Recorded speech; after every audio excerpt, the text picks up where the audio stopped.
کێشەیەکی نوێ خەریکە لە نێوان هەولێر و بەغدا لەسەر موچە دەست پێ دەکات. ئەو واژوەی تەیف سامی کامەیە کە سەرۆکی حکوومەتی هەرێمی نیگەران کردو.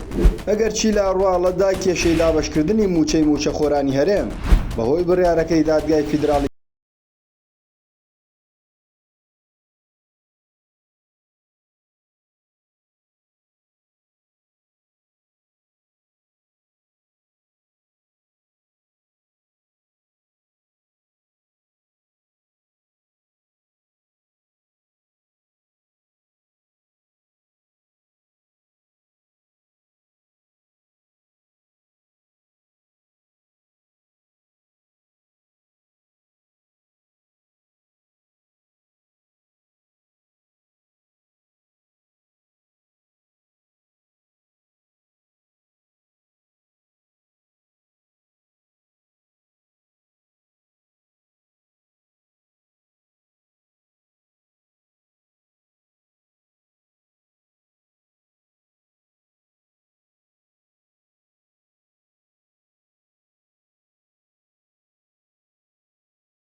دابەش بکەن.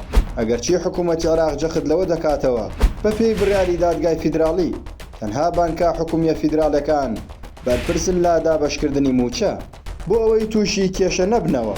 زۆرینەی موچەخۆرانی هەرێم لەگەڵ ئەوەن بەغدا ڕاستەوخۆ موچیان بۆ بنێرێت چونکە پیان وایە پابەند نەبوونەکانی حکوومەتی هەرێم بەرامبەر بە حکوومەتی عێراق لە کۆتاییدا ئەوان باجەکەی دەدەن و موچەی ئەوان لە بەغدا دەبڕێت.